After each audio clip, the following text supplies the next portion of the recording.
Hello everybody, this is the iFan channel here. So today I'm actually going to take the train from Berlin to Stuttgart. So I'm going to say goodbye to Berlin, and of course outside the weather is cloudy. It is around 10 degrees Celsius. So why not? I'm going to see you guys at the train station. Okay guys, the S5 has arrived and I'm going to enter the S5 to get to Berlin Hauptbahnhof to get to Stuttgart. So I'll see you guys at the Hauptbahnhof.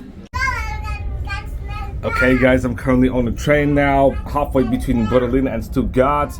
I've just entered the western part of Germany after leaving Thuringia, and I've just entered the state of Hesse, which is in the western part of the country. As you can see guys, this is a quaint old village in Germany. Yep, over there guys. I'm sorry if the trees are obstructing the view. Okay guys, this is Frankfurt, the 5th largest city in Germany and the largest city in the Hessen state. Frankfurt is a major financial hub in Germany and in Europe, and it's home to the European Central Bank. It is the birthplace of Johann Wolfgang von Goethe. Okay guys, this is a clear view of downtown Frankfurt, the city center. As you can see guys, a lot of skyscrapers, just like in La Défense in Paris and in the central business district of London. Okay guys, I finally arrived in Stuttgart in Baden-Württemberg, and now I'm actually going to go to the Benz Museum and enjoy. It basically took around 10 minutes to get out of Hauptbahnhof because the Hauptbahnhof is basically under construction, so there's an extremely long bridge, maybe about half a kilometer, to get from the train station to the street. And as you can see, this is actually Stuttgart. Okay guys, this is the S2 train to Bad Cannstatt. I'm going to take this train and then I'm going to take another bus to get to MB Welt, which is basically near the museum, by the way. So I'm going to enter this S2.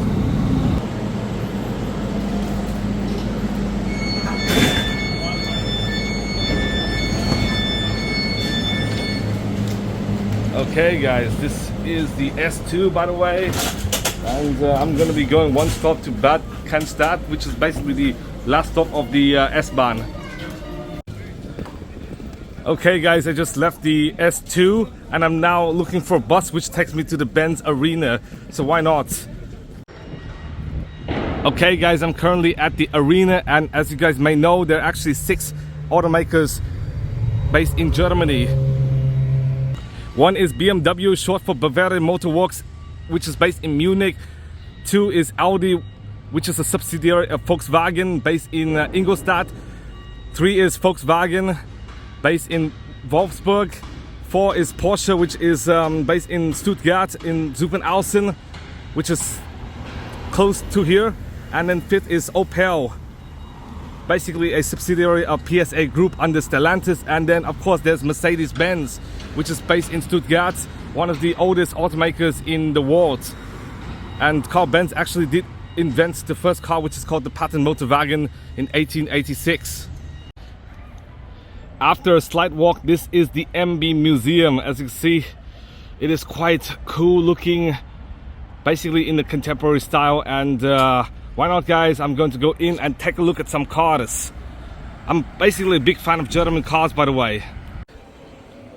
Okay guys, I'm currently in the museum, and as you can see guys, these are actually concept cars that never made it to the general public. And if you were to go here, that is actually the C111, which is not very popular, by the way.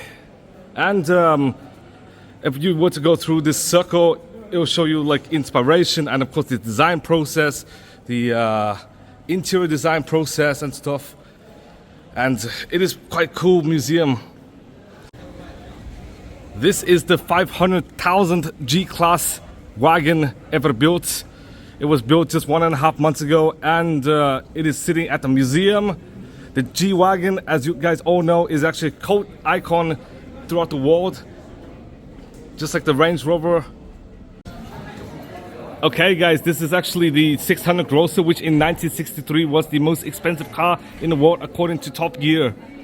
It celebrated its 60th anniversary this year, and many dictators heads of state and celebrities drive it, including all these people. I'll show you guys.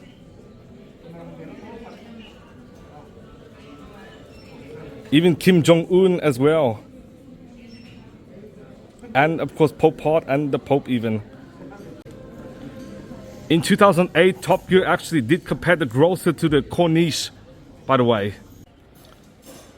If you were to go a bit more, guys, you could see more cars, including the 230 SL, the M100, the 300 CE24, the C Class, the 170 DS, and I do believe, but I'm not sure, this is actually a 300E, which I do believe is actually the predecessor to the E Class. And these are several other Benz cars, including the 280TE, which I do believe is actually the E Class W123 wagon, one of the most reliable cars ever made. And this is actually a collection of newer cars, by the way.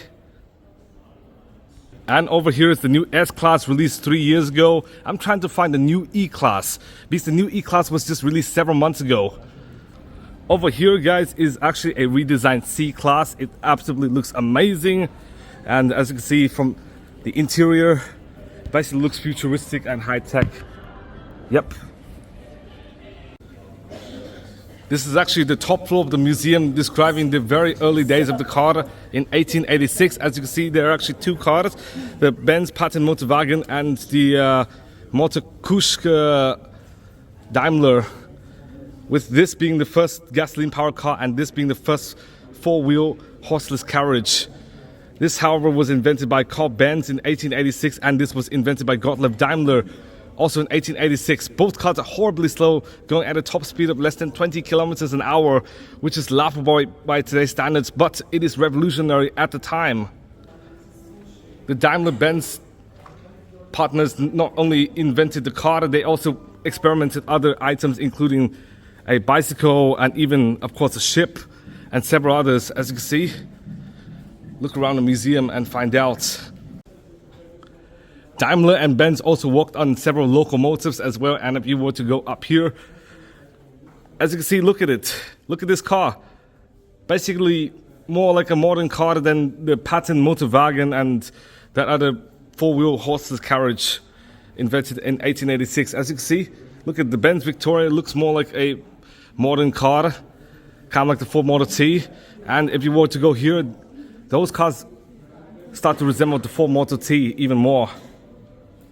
The Velocipede, also known as the Velo, this is the very first small car being produced and one of the first mass-produced cars, even before the Ford Model T.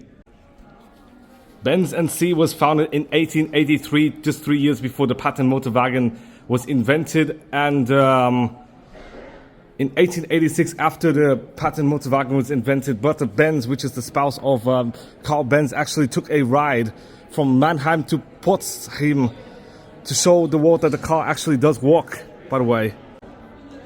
Sorry, my mistake. The ride took place in 1888, not 1886. If you were to go down this level, you'll see cars that resemble modern cars more than the ones upstairs, but still they don't look like modern cars, but they start to look more like modern cars.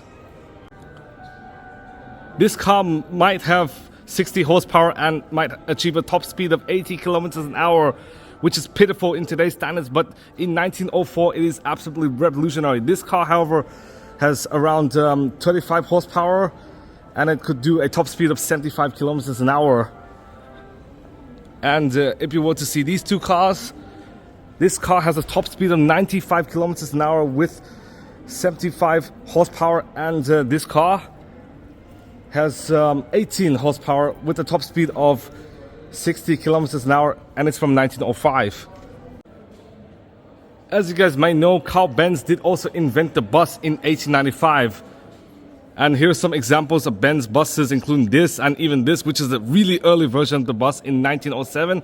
And of course this one, which is actually a modern bus, and this, and also this as well. And this is actually the Viano Marco Polo edition, which is sort of like the V Class. And this is actually the 300 SEL, which is actually the predecessor to the S Class. And over here is actually the beloved W123, which is one of the most reliable cars ever made.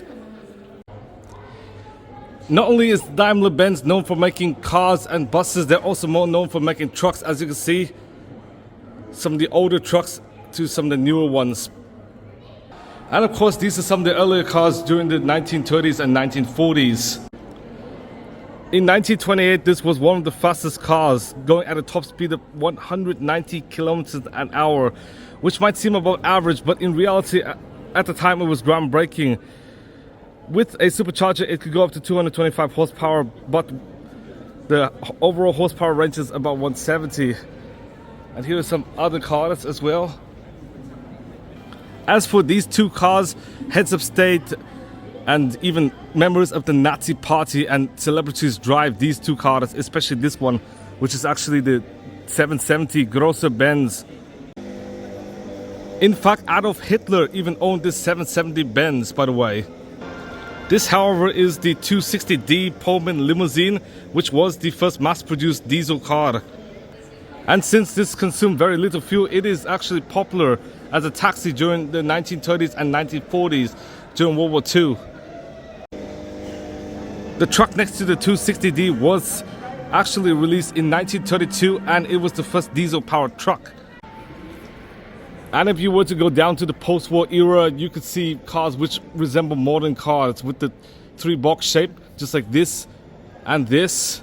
And you also see the 300 SL Gullwing, which is one of the most iconic and beautiful cars ever made. And this 300 SLR sold for $135 million, making it one of the most valuable cars in existence.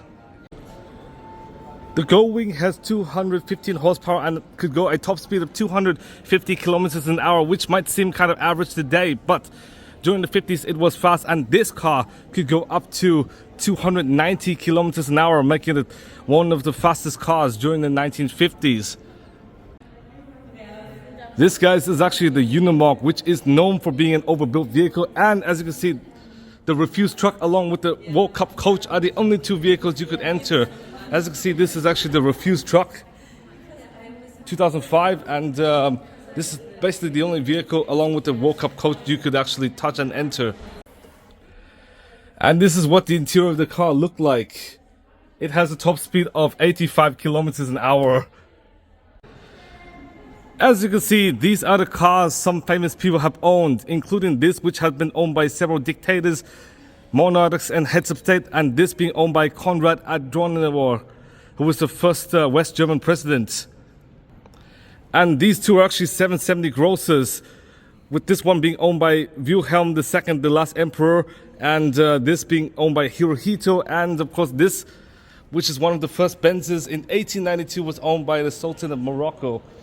And here's some buses, and this is actually the Popemobile, yes. Okay guys, this is the 190E, which was the first affordable Benz. Basically the predecessor to the C Class, by the way. The nickname of it is the Baby Benz. And this is actually the renowned W123, and this is actually the ESF22. The ESF22 was a research project to try to improve the safety standards in automobiles. And even this car was known for safety as well, even though it was from the 1960s. Nowadays, Daimler-Benz is an automotive technology leader. And here's some concept cars, with this being a electric car, and this being an electric fuel cell. This, I believe, a fuel cell car. And of course, this AMG car. And you have this concept car as well. Well, of course, since they're concept cars, you never see them on a road. And of course, Daimler-Benz does have a legacy for racing. As you guys could see here, there are several racing cars, including the CLK and even several lorries as well. Even though the namesake of the CLK GTR is just a regular coupe, this CLK GTR is extremely rare, by the way. And since this is actually the bottom floor, here are some more race cars, by the way. With some riding for Formula 1 and Le Mans still. And over here, guys, are some older race cars, with some of them being based on the 300 SL. And of course, we reached the end of the museum. It is now 5:50 and the museum will close in about 10 minutes. So there it is. I'm so tired now after a long walk yesterday and of course a long walk today at the museum. So why not I'm going to the hotel and eat dinner. I just arrived at Bad Cannstatt, and since I'm at Bad Cannstatt where there are a lot of restaurants, why not I'm going to eat at a restaurant before going to the hotel and sleep for the day. The restaurant I'm going to eat is Hen Point. As you can see, guys, I believe this is a halal restaurant, but I'm not sure. It does say halal in certain parts though, but it says Hanchen Restaurants. It does say Hanchen, but it also said halal up there, by the way. Okay guys, here's my food. I do have some chicken and noodles and of course salad, and this is actually an appetizer. So who knows if I could eat all of it, or if I should like bring it with me to Switzerland tomorrow. Okay guys, I'm quite full. I finished the whole chicken but spared the fries and the appetizer for tomorrow. Just due to the fact food in Switzerland is expensive. That's why I want to save money by buying this and then bring it on a train tomorrow to eat. Okay guys, this is the hotel I'm gonna be sleeping tonight, B&B Hotel. It is not an Airbnb, by the way. B&B is just a hotel name, just like Ibis, Accor or Holiday Inn or Hilton, etc, etc. Okay guys, this is my hotel room. I'm sorry if the room is a bit small though. I do have a single bed, even though for the same price I could get a double bed, but whatever, it's fine. In here is actually the restroom. By the way, the hotel is quite nice.